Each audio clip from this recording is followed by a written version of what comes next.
Bismillahirrahmanirrahim. Assalamualaikum warahmatullahi wabarakatuh. Saya Ibnu dari kelas 3 AFI akan mempresentasikan review buku dari Filsafat Ilmu karya Amsal Bahtiar dari bab 6.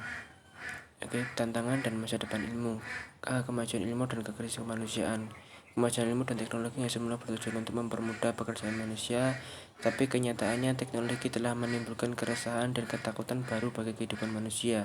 Begitu juga kemajuan ilmu dan teknologi yang semula untuk memudahkan urusan manusia.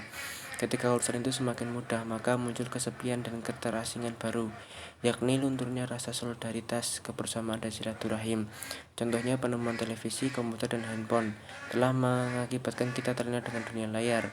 Layar kemudian menjadi teman setia, bahkan terlebih memperhatikan ayah dibandingkan istri dan anak sekalipun.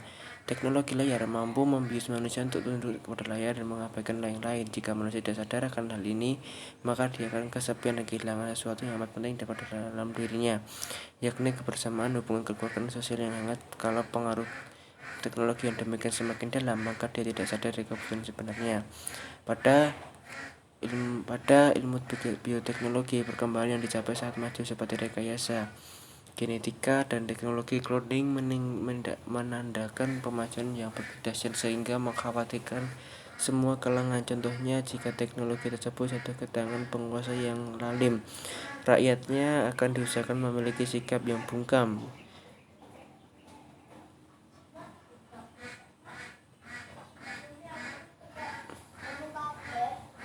terus menerus.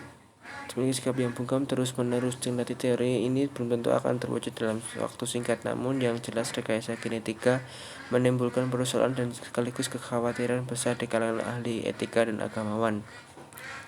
Persoalan berikutnya adalah di mana letak kebebasan manusia dalam memilih hak hidupnya dan hak untuk memilih ciri khas. Sebab jika sejak awal dia sudah direkayasa untuk menjadi manusia tertentu, maka kebebasan memilihnya menjadi hilang dan dia tidak diubahnya seperti robot yang dikendalikan oleh orang lain. Jika teknologi ini jatuh ke tangan pejabat, maka akan terjadi kekacauan yang luar biasa dalam kehidupan umat manusia. Krisis kemanusiaan tidak saja terjadi akibat teknologi maju, tapi juga akibat dari kecenderungan ideologi dan gagasan yang tidak utuh. Contohnya ide dengan gerakan emansipasi yang dikumandang oleh para penggerak feminisme yang mendorong agar wanita diberi kesempatan yang sama di area publik dan laki-laki. Kesempatan ini kemudian ternyata dimanfaatkan oleh perusahaan padat karya dengan merekrut pekerja perempuan lebih banyak dibandingkan pekerja laki-laki. Perusahaan lebih banyak merekrut pekerja perempuan dengan pertimbangan lebih rapi, lebih rendah gajinya, lebih mudah diatur dan tidak merepotkan perusahaan. Akhirnya kaum laki-laki susah mendapatkan pekerjaan dan implikasinya lebih lanjut rumah tangga menjadi berantakan karena perempuan merasa lebih hebat daripada laki-laki. Di sisi lain, laki-laki yang menganggur akan berbuat apa saja untuk mendapatkan uang, seperti merampok dan mencuri uang sehingga angka kriminalitas meningkat. Umat manusia sekarang amat tergantung dengan dimanjakan oleh teknologi. Ketergantungan terus-menerus menjadikan dia terlena dari eksistensi dirinya yang lebih bebas dan kreatif. Kemudian tidak sadar dipenjara oleh teknologi itu sendiri, sehingga tidak kreatif dan reflektif lagi. Kalau sebelum menemukan teknologi maju, manusia terpenjara atau ditentukan oleh alam dan Tuhan, maka pada kemajuan teknologi terpenjara teknologi itu sendiri. Artinya bertambah maju, teknologi bertambah banyak aspek yang mempenjarakan manusia. Dulunya alam memenjara manusia sehingga hanya bisa bepergian di sekitar radius tertentu dan tidak bisa keliling dunia. Manusia juga dibatasi oleh hukum alam yang tidak bisa terbang. Namun sekarang keterbatasan itu dapat diatasi dengan teknologi. Begitu juga faham fatalisme dalam agama. Manusia dibatasi oleh kehendak Tuhan yang mutlak. Setelah ditemukan kemajuan teknologi yang begitu hebat, ternyata tanpa disadari teknologi itu pun memenjarakan manusia. Artinya penjara manusia tidak berkurang dengan kemajuan teknologi, tapi semakin bertambah. Pada konteks inilah manusia perlu tujuan, tapi sekadar karena untuk memudahkan urusan. Oleh karena itu dalam beberapa kesempatan kita perlu membebaskan anak dari pengaruh layar agar mereka tidak tergantung dan terpenjara oleh layar. Acara di layar adalah realitas yang sudah direkayasa meskipun terjadi secara real, seperti banjir dan gempa bumi. Gempa bumi yang ditayangkan televisi adalah hasil rekayasa dan tidak utuh. Televisi hanya menampilkan gambar dari sudut yang mengerikan saja dan bahkan mendramatisir peristiwa itu melebihi kenyataan. Berita yang ditayangkan juga hanya mengambil satu sudut pandang saja.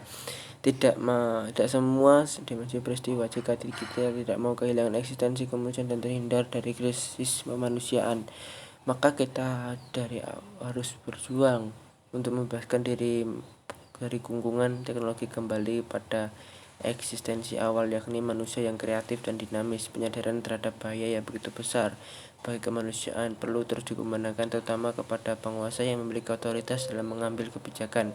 Etika global perlu dirumuskan bersama, karena krisis akibat teknologi tidak hanya berdampak untuk negara tertentu, tapi mencakup semua negara. Pemanasan global akibat asap buangan dari pabrik dan kendaraan mengakibatkan es di kutub utara mencair, sehingga kesehatan semakin menyempit.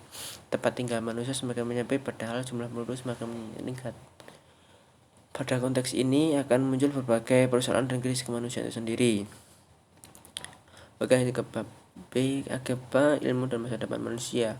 Agama lebih mengedepankan moralitas dan menjaga tradisi yang sudah mapan atau ritual, cenderung eksklusif dan subjektif. Sementara ilmu selalu mencari yang baru dan ilmu berbeda. Keduanya memiliki persamaan yang bertujuan memberi ketenangan dan kemudahan bagi manusia.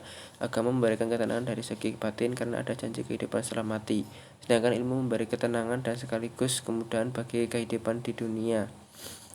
Gempa bumi dalam konteks agama adalah cobaan Tuhan dan sekaligus rancangannya tentang alam secara keseluruhan. Oleh karena itu, manusia harus bersabar atas jawaban tersebut dan mencari hikmah dan teknologi balik setiap bencana. Adapun lava gunung berapi, karena itu para ilmuwan harus mencari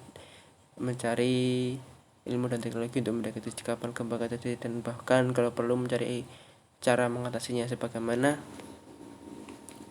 ilmu dan teknologi, agama mendapat tantangan dan rasionalitas. Manusia yang telah membuktikan diri mampu mengubah penampilan dunia fisik. Sebagian dari kearifan religius yang unspekable dikalahkan oleh rasionalitas yang senantiasa melihat persoalan secara teknis sebatas alam fisik pada tingkat praktis. Agama kuno memiliki apresiasi terhadap kehidupan yang lebih baik, dan ini mengacu kepada jiwa yang lebih kesatria dan mulia. Sedangkan agama modern mewakili sikap egoistis manusia terhadap lingkungannya, jika bukan memakai cara mengesahkan keserakahannya sekadar untuk tidak dianggap kuno. Oke, kita ke pemikirannya dari John Salver. Ilmu pengetahuan dan teknologi memiliki rasio akal yang tajam, kerohanian, kejiwaan memakai intuisi wahyu sebagai sarana masing-masing untuk membuktikan kebenarannya dan menghayati hakikatnya. Ilmu pengetahuan hingga kini dianggap sebagai pengawal kemajuan manusia yang akhir-akhir ini secara umum banyak diserang sebagai pembawa berbagai macam ketimpangan dan pencemaran fisik, biologi, sosial, dan budaya. Oke. Di John Salver, dia adalah wakil pemimpin gereja Christian Sensi, mengumumkan pandangan segar. Kita memandang harus mencintai kemajuan, merasa gembira menjadi bagian dari kemajuan itu, dan tidak takut menghadapinya, karena mencintai kemajuan itulah akan muncul berbagai keterampilan yang diperlukan. Mencintai kemajuan teknologi bermakna kita menghargainya, memaklumi kekeliruan dan keberhasilannya, mengindahkan semua sinyal peringatannya, mengakui semua kekurangannya, bersikap terbuka dan penuh perhatian, mencermati, mendengarkan, mempertanyakan berbagai standar, mengkaji ulang berbagai standar, memahami masalah, dan menyambut baik pendapat semua kalangan dan profesi. Pemahaman kita terbesar bagi keyakinan agama tradisi. Pemahaman kita tentang genetika telah mengguncang dunia. Teknologi genetik menghadirkan tantangan terbesar bagi keyakinan agama tradisional. Bangunan kode genom manusia serta dukungan filosofi untuk upaya tersebut memaksa untuk dilakukannya pengkajian ulang gen kita, dilakukannya pengkajian ulang serta mendalam tentang makna menjadi manusia. Teori determinisme genetika bahwa gen kita menentukan bukan wujud fisik saja, tetapi juga kecenderungan seksual, tingkat agresi, dan ada kemungkinan kecenderungan keagamaan kita, menyebabkan para teolog mengkaji pemikiran mereka mengenai kehendak bebas, kebutuhan manusia karena agama, bahkan keberadaan Tuhan. Adanya tantangan mendalam terhadap ortodoksi agama dan adanya konsekuensi kedikdayaan teknologi genetika, maka sangat penting dan kritis bagi kita untuk mendengar pandangan dan pikiran pada teolog dan filsuf dari berbagai agama. Seperti hebat pula Donald Shriver, Presiden Emeritus pada Union Theological Seminary di New York dan guru besar emeritus di bidang etika di Columbia University, berpendapat bahwa karena kita tidak memiliki kearifan mutlak, mengenal konsekuensinya tidak dapat ditawar lagi. Kita harus waspada manakala konsekuensinya kita mulai muncul lebih jauh, menekan bahwa sebagai manusia kita tentu tidak akan luput dari berbuat kesalahan, demikian juga dengan masyarakat. Namun sifat baik manusia adalah bisa memaafkan kesalahan dan sekaligus bisa menggunakan kesempatan untuk mencoba lagi untuk memperbaikinya. Agama sering menyebut awal peluang kedua yang tampaknya dapat diberikan oleh Tuhan kepada kita sebagai manusia. Para pemuka agama Kristen, Yahudi, dan Islam menawarkan konteks yang untuk direnungkan oleh komunitas ilmiah. Konteks itu dapat berubah menurut masa depan yang Anda bayangkan akan menjadi manusia. Apakah kita bukan semata apa yang akan kita lakukan, tetapi akan menjadi siapakah kita ini? Teolog Donald Shriver sependapat kekuatan gabungan antara rasa ingin tahu ilmiah, ambisi teknologi, dan keuntungan ekonomi merupakan kekuatan tangguh. Menurutnya jalan keluarnya menangani masalah ini atau menjadi pakar dalam bidang ini yang perlu dilakukan adalah dijalannya kerjasama antara agamawan, insinyur, dan peneliti. Harus ada kearifan yang tidak mungkin bisa dibangun oleh satu profesi saja.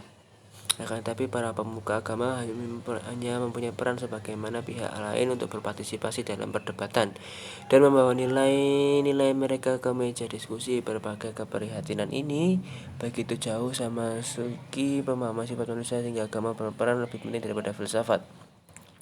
Ilmu dapat dilumpuhkan oleh bahasanya sendiri, sebagaimana juga agama di dunia barat dewasa ini. Tujuan ilmu adalah menjelaskan alam fisik, sementara tujuan agama adalah menjelaskan alam spiritual.